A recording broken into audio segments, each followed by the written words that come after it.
We all die. It's the law of the universe. Very old contract. Yet we mourn. We rend our clothes, weep until we are hollow. Let grief cave canyons in our souls.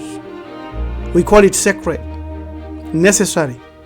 But what if this ritual, this profound human experience of wailing and mourning and tearing our clothes and the grief has a hidden cost? What if the tears, the yells, the cries, the weeping is just watering something else and feeding something else? Our ancestors approached this quite differently. Something has deceived us ever since. Mourn the dead only after knowing these darker truths. What did our ancestors know? Research your roots, master your energy, share the liberation protocol, master how to break the cycle, learn to mourn with power, not paralysis. You can do so by enrolling into Bantu Melanin University for a deeper dive into ancestral wisdom and energetic sovereignty. You can use the websites as well as our emails shown here. It is clear that Bantu wisdom and Hamitic precision, as well as Eastern detachment, knew correct and appropriate mourning rites, which were structured, which were communal acts of witnessing and supporting the spirit's journey, focused on legacy, not just loss. The journey was known to go through Duat, a very perilous journey. Mourning wasn't just uncontrolled wailing. It was a specific priestly rite and offering were given to maintain the life force of the dead. Chaos helped no one. Wailing and shedding of tears continuously did not give any benefit to the dead. Our ancestors knew that. So it is important to realize that when we say our ancestors knew that death wasn't an end but a transition, we have to connect that with the attitude and behavior that they displayed when mourning, using rituals, and we have to reflect that it all reflected that power of knowing, not paralysis. Then we have to realize that then came the colonial hijack driven by the lush reptilian spiritual soul thieving religions and philosophies. These colonial powers, especially through missionary dogma and Islamic traditions, systematically demonized and removed us from ancestral veneration. If someone says, no, they were good, Islam doesn't teach you to worship your ancestors. It says they are demons. Because if it does, then it's not Islam. Same as Christianity, same as Judaism. So this hijack, through calling our rites as pagan and sinful, our ancestors as potential demons, preaching heaven and hell, introducing fear, shifted our mourning from supporting transition to performing submission. Endless guilt, fear of judgment, theoretical suffering, with a deadly purpose. Enter the lush hijack, hijacking the biofield, and taking that intense emotional energy that we emit into a chaotic, low frequency biofield, which we call lush energy or spiritual energy. Anyone mourning and wailing without directing that to boost the dead is consciously giving these intelligences and these religions power to dominate even the dead.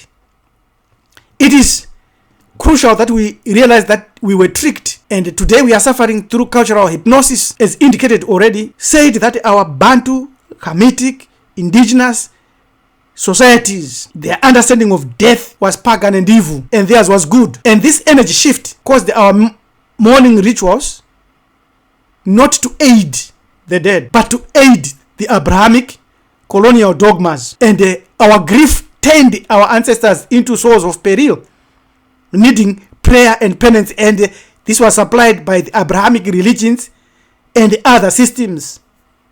And therefore, grief became a spiritual tax that we are paying today and that our ancestors are paying in the afterlife. The trick is also continuously being promoted by us when we use their languages. Because here's a brilliant observation about the homophonic tension between morning and morning. It isn't just a linguistic coincidence. It's a key.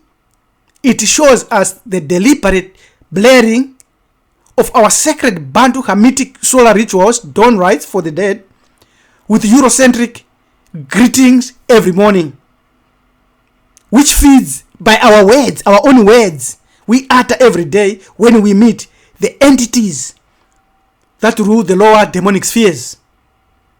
We should never say good morning, unless if we are being mischievous. We should all say grand rising. Let's continue to show scientifically that since energy cannot be created or destroyed, only transformed, we ask the question, where does your intense emotional morning energy go if you do not have the knowledge that our ancestors had? Because these non-physical entities and their consciousness fields exist. You can prove that using quantum biology, some cosmologies, and millennia of spiritual traditions. They are potentially interacting with or nourished by your mourning and your wailing, as long as you are doing it under their umbrella, under their homes, in churches, and with the doctrines that you have been taught by religions that colonized, enslaved, sodomized, and destroyed us. These religions is Christianity, Islam, and Judaism. Therefore, it is logically plausible that sustained chaotic grief energy, lush or spiritual energy, is detectable and potentially exploitable by these unknown forces, consciousness systems that resonate with or feed on such lower frequency dissonance. Because these religions are already a lower frequency dissonances. Christianity, Islam, and Judaism. Why? Because they colonized and exploited our ancestors. They did not love our ancestors at all. They killed them, enslaved them, and chained them. Therefore, how could they be religions of love? So, their protocols establishes the exploitability of uncontrolled grief, and then they take over and they ground your morning energy to their consciousness and destroy you. This loose paradox or spiritual energy paradox via grief is known to emit low frequency chaotic biofields, and you can prove that and measure them via the GDV cameras. So when you go into this prolonged mourning, you are sustaining loose energy. Even if you go in a brief mourn period or ceremony, you are still empowering them. Even if you follow a protocol that buries your dead quickly, you are still powering these energies, because the basis of these religions, spiritualities, and philosophies is to trap your energy reality. But there are other corporations that benefit. The funeral and grief industry. Other parasitic consciousness patterns thrive on dissonant energy. And when they force us to comply through social pressure or legislation by government, we are forever giving them power and energy. You can reclaim the right protocol when our dead are mourned in African spirituality. Because mourning isn't evil. Where you are connected to is what is wrong. How we mourn is crucial. We need to reclaim this protocol, because our ancestors established this protocol, and it has never been practiced for the last 8,500 years, because the hijackers came and substituted it and bastardized it.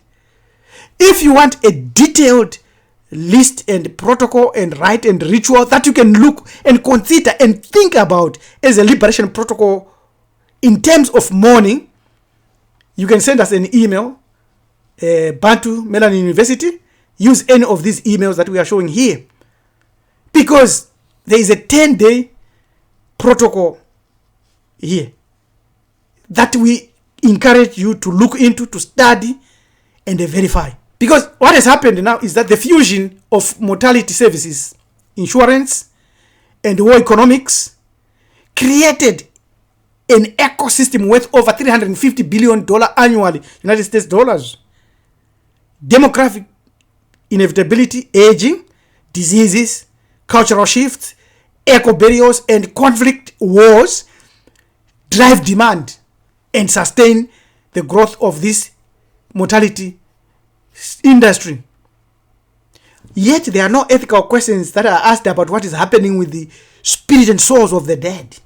Because as one industrial reporter said, since death is the only life certainty, the business around it is equally certain to expand and be profitable. Therefore, no one will want to stop it because it's money. No one will come to you and tell you the truth that we are sharing in this video. Because the ancestral antidote, which is still there and can be found in ancient cultures that mourned differently than you and me today, is there. But the protocol to practice it is not as easy to discover as you may think. You may think you have discovered it, and when you engage in it, you may be mixing it up and confusing the dead. Because the Bantu, the Hamitic, the Tibetan, the Stoic have different protocols, which is clearly on the view of death. Bantu is ancestral ancestration. Hamitic is weighing of the heart, which goes back to ancestral ancestration. Tibetan is Bantu transition, which is a 49-day guided release and soul liberation. Liberation to where? And also the Stoic is nature's return, journaling, acceptance, and emotional sovereignty for what? And also the Bantu one is drumming, dance, and storytelling. For what? For energy elevation. And the Hamitic one is the segment stabilization. But you need to stop the cycle from beginning and running with you by enrolling today into Bantu Melanin University and master a skill feared even by the colonizers. And this skill is in what is known as mystic system, Afro mystic system. And we have a war fetish warfare practice, which if you have, you are able to transition, even if the mourners are mourning you wrongly. That's the key. Even if the mourners are mourning you wrongly, and even if the mortality services and insurance and the burial societies and burial and funeral parlors are doing it for the relatives, for you, you can, if you have this key, they can never redirect your soul or steal your energy. But you have to know the inherent Afro salvation mystic power. If you don't know nothing about it, you can do all the rituals, you can follow all the systems. Unless you have proved these systems now in your life, death and the mourners will redirect your energy somewhere. Even if it's energy elevation to where? Segment stabilization for what? Soul liberation to what? Of course, Christians, Muslims, we know that they are being kidnapped and taken over, just like our ancestors were kidnapped by those religions. So this is a serious matter, a personal matter. But you can enroll into Bantu Melanin University and study this and make your own evaluation. Because when you mourn the dead, you have to know something, especially the darker truths. Well, we have said more than enough here. Thank you. Subscribe to Hamiti Iburu Ethics YouTube channel. Like our video, share, and leave a comment. It's very critical. You can also visit our website shown here and also send us an email for more information.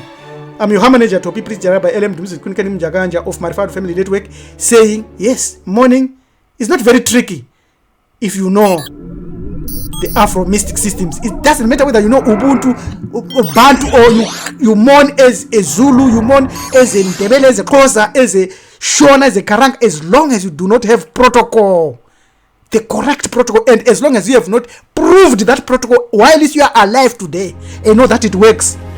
Ladies and gentlemen, you know these things, you watch these videos, and still when you die, you are gone. How many?